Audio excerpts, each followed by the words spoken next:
Hey everybody, welcome back, and I wanted to apologize for the delay in getting out this episode. Holiday season kind of snuck up on me a little bit more than I thought it was going to. So we had Christmas roll around, and the day after Christmas I came down with a nasty cold, and so I was dealing with that, and the roommates got me Fallout 4, so I've been playing that, and I've been kind of lazy, so I haven't been able to really pump out a video here recently. I wanted to go back and go to the Advanced Tobruk System from Critical Hit Incorporated again. A few people really seemed to like my last video series I did covering ATS, and I had mentioned in there that I thought I was going to do another series focusing on armor, and so that's what I wanted to go ahead and do.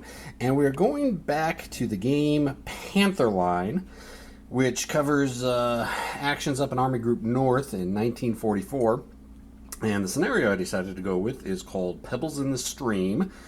And basically, we have got a bunch of Soviets entering from this side of the map here. And basically, it is a bunch of T-34s, 6 T-34s. 4 of them are the 76s and 2 are the 85s with infantry riders. And they have got to cross and exit off over this side. Now, the Germans have mainly got infantry defenders. See, they've got some foxholes here, foxholes with some infantry, foxholes with a leader, and they do fortunately have a Pack 40. So that should be good. Let's see if the camera will actually focus in on this. I really need a better camera. Why is it not focusing? Ah, there we go. So there's the Pack 40. So that should be able to do a little bit of damage to the Soviet onrushing hordes. The scenario also has variable German armored defenders, and basically they show up on turn 2 from this side of the map over here, and you have to roll randomly to see what collection of armor you get. So I was thinking, wanted to cover how armor works. This is a good one because it's got lots of armor in it. And looking over the variable reinforcements and kind of realizing, I should probably also go over fog of war and spotting. So what I went ahead and did, instead of rolling randomly for the reinforcements, I just put the 3 different groups in stacks, kind of mixed them all up, and drew randomly. So I really have no idea what the German defenders are going to get.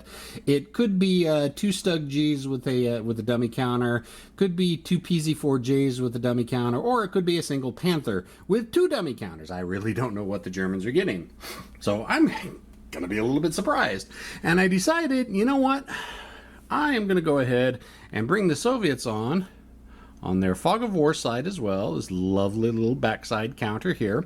So mixed up all the Soviet tank counters, kind of put the infantry riders on them, and not really sure exactly what armor is going to come on when, but since the T-34, 76, and 85 both have the same movement values, that's not going to be a problem. And I won't know what anything is until we actually get into spotting ranges. Now, the cool thing about a unit that is marked with its fog of war marker, not only do you not know what it is until you either spot it or it shoots, but it's also harder to hit. It's a +2 dice roll modifier to try to hit anything that's under a fog of war marker. Always an important little bit of information to remember. Now, how does spotting work in ATS? Well, we've got this handy dandy spotting chart right here, and I went ahead and printed out and laminated, and I apologize for any of the glare. Basically, each scenario is defined as having a certain spotting conditions: optimal, average, hazy, night, Kasim, or fog. Well, for this scenario, the spotting conditions are hazy, so that is the line we're going to be looking at.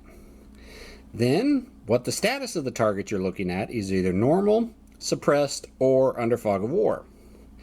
And then you cross-reference with their status, be they moved, run, assault, overstack, stationary, or good, or improved masonry full, and depending if it's a vehicle, personnel, or heavy weapon, which is usually the big anti-tank guns, field artillery pieces, stuff like that. So you take a look, we're looking at hazy, and since the Russians are going to be coming on, so let's look at moved running assault overstack, which is kind of all the same thing, with fog of war, with a vehicle. They can be spotted 12 hexes out if you've got a line of sight onto them. Now, infantry personnel stationary, which the German infantry are in their foxholes, they can be spotted at 6 hexes away. So, as you can see, it's a lot easier to spot a vehicle, and you can spot it a moving vehicle further away than you can infantry sitting in foxholes. Now, the thing about losing fog of war is as soon as you move into the line of sight somebody that's within the spotting distance, you spot them. Now, that doesn't mean they automatically lose their fog of war marker. Actually, what does it? I'm going to have to go back and check on that. I can't remember. There was a little bit of confusion when I was reading the rules as to that specifically. So I may have to go back and check on that. But the thing is, as soon as you fire, everybody can see it. As soon as you fire, everybody knows where you're at. So you're no longer under fog of war. It doesn't matter if you're out of range. You know, simple fact is, as soon as you shoot, people are going to know where you're at. So, yeah, that's basically spotting in a nutshell. I don't want to get too into the nitty gritty of it. I just want to kind of touch bases on it real quick and explain how spotting works, so when we actually get into the gameplay of the scenario, everybody will understand what I'm doing with spotting. Let's go ahead and take a look at some of the units. Oh, I got a Panzerschreck in there. Always a good thing. These poor little guys sitting in the foxhole here. And let's see what I got down here. I got a light machine gun and a couple squads with a leader. And we got another leader up here. Oh, Panzer Faust right there. It might be able to do something. It's kind of in a central location. Medium machine gun with a crew. So yeah, basically the Soviets need to exit 40 points off of the west edge. And vehicles are worth 5 points, and squads are whatever their stacking limit is. And if you remember, a stacking limit for a squad, let's see if we can get this zoomed in again, is however many guys are actually on the counter. So this guy is worth 3 victory points if he can exit off the west side of the board. And since he's riding on a tank, there's a very good chance that'll happen. Oh, for crying out loud, zoom in. I really hate that it takes forever to zoom in, figure out what's going on. I may have settings on my camera. There we go, a little bit. And if it's a reduced, whoops. If it's reduced to 2 guys on the counter, then that's worth 2 victory points. So yeah, that's that in a nutshell. I didn't think it was going to take very long for me to go over the basics of spotting. So what I'm going to do now is I'm going to cut, and I'm going to set up a little bit different, and we're going to go over the anatomy of a tank counter and the tank card. I will be right back.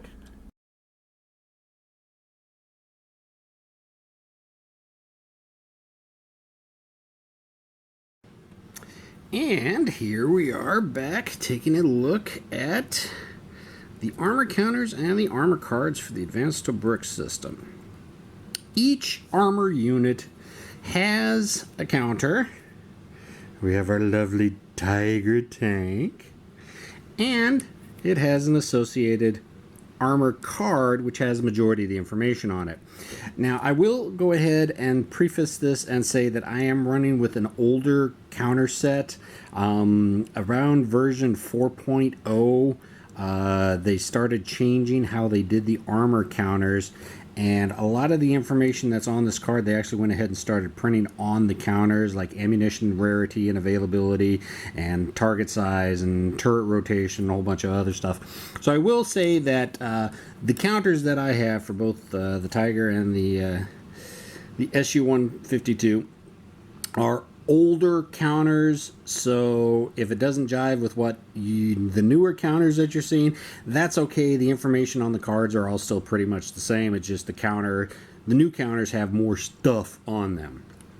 All right, so let's basically take a look right at the beginning, and hopefully this can zoom in a little bit and clear up the focus, or not. Anyways, we have the counter, and what we've got up here is the movement. It's a 9/5. The first movement number is the cross-country movement. The second number is the assault movement value. And if you remember from the basic rules that I went over last time, if you do assault movement, you have the opportunity to fire. So tanks work just like infantry. They have their normal full movement of the 9 that they can do without firing, or if they want to fire, they've got their cross-country movement that they can use, and then they will fire, although with a penalty. And of course, you got the lovely little top-down view of the tank, and then you've got the coax and bow machine gun values here.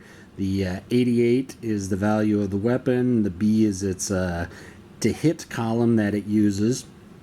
And if you'll notice, pretty much all that information is on the card as well, with a whole bunch of other stuff. Basically, Tiger turret. This is its turret rotation. If you want to rotate the turret, the first hex side is a +2 to hit if you're firing with it, and then every other hex side after that is +1. Movement factors 9 and 5 for cross-country and assault. The coax machine gun infantry fire number, if you use the coax machine gun. The bow machine gun infantry fire, if you want to fire with that. No anti-aircraft machine gun. These are the different types of ammunition it uses. Armor piercing, high explosive APCR. High explosive. Now, I always forget what this front number is, and I don't remember what it is, but basically the 20 is, if you take a look on the column, since it uses, on the infantry fire table, it uses an 88 millimeter gun, which is a 20 on the infantry fire table. So if you fire a higher explosive shot, then you're looking on the 20 column for the infantry fire table. Rate of fire is 1. It is a closed top turreted vehicle. Again, with the 88B weapon, the morale value of the crew is 7. The size is a -1 if you're firing at it. It's a big target.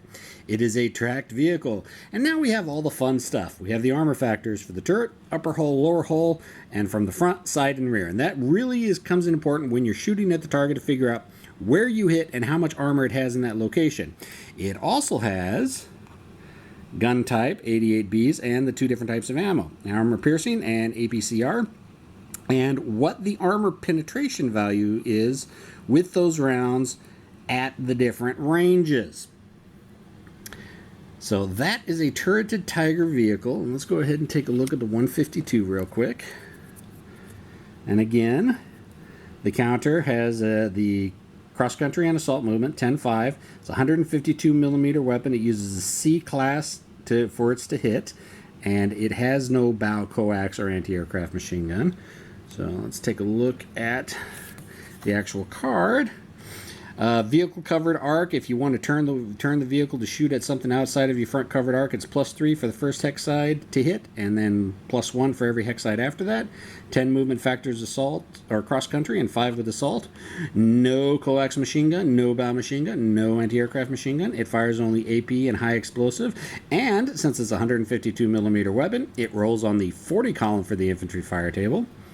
The rate of fire is 1, but if you notice there's a little asterisk there.